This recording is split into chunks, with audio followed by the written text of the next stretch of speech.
We've both been on the honor roll throughout high school, and we both have a solid mix of extracurriculars. But thank you for the cupcake. Is there just one cupcake? Thatcher asks, with hope in his eyes. There is, but I split it with him mainly because I don't want to make him sad, but also because maybe karma will reward my generosity with the editor position.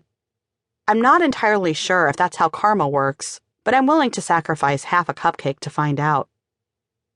We used to share a bigger table with a bigger group of girls, but then people started getting boyfriends, and friends of boyfriends started joining in.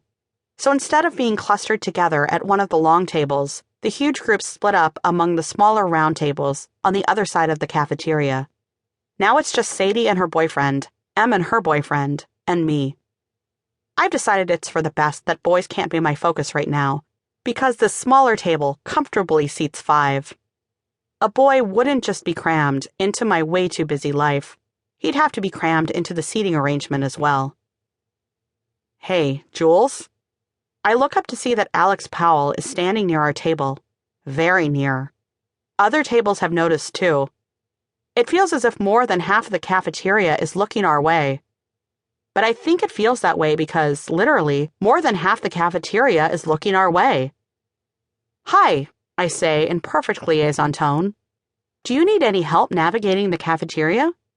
No, he says and smiles. Actually, he's already smiling, but he smiles more. Alex's smile possibilities seem vast and unending.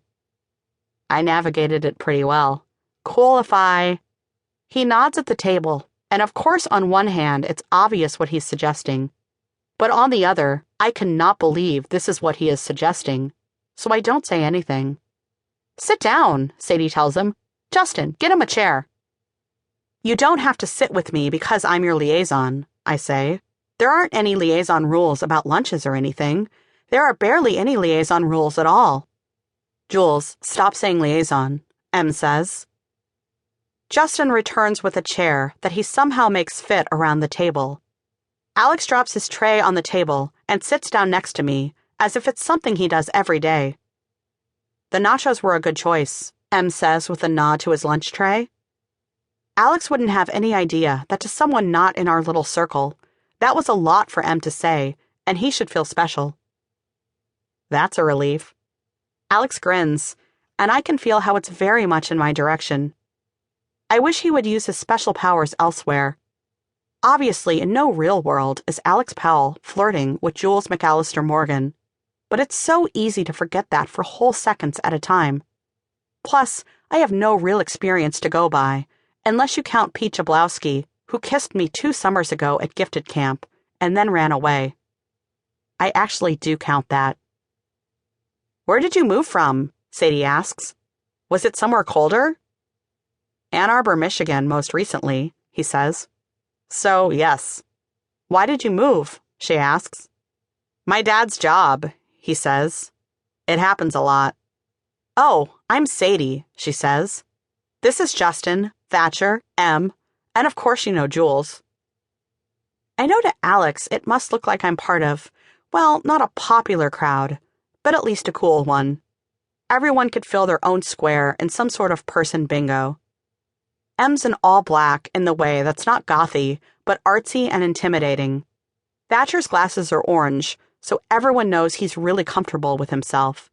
Justin, who looks like the skater that he is, has a tattoo on his right bicep because his older sister is a tattoo artist. And Sadie generally exudes cool, but also specifically has very violet hair, as well as a tiny hoop through her nose. It's fate that this is my crowd and that these are my friends. Sadie's parents and my parents are best friends, and have been since before we were born. We were destined to be best friends, which is why our lunch table most certainly looks like a lot of cool people, plus me, wearing J. Crew. I don't think it's ever too early to put forward a professional appearance. Sadie's questions seem to have ended for at least the moment, which is good, because I trust Sadie's good intentions, but not necessarily her ability to refrain from asking about obvious topics of interests. So I'm a little relieved that Alex has a chance to eat his nachos, and also that he's not forced to confront his past as a singing and dancing dreamboat.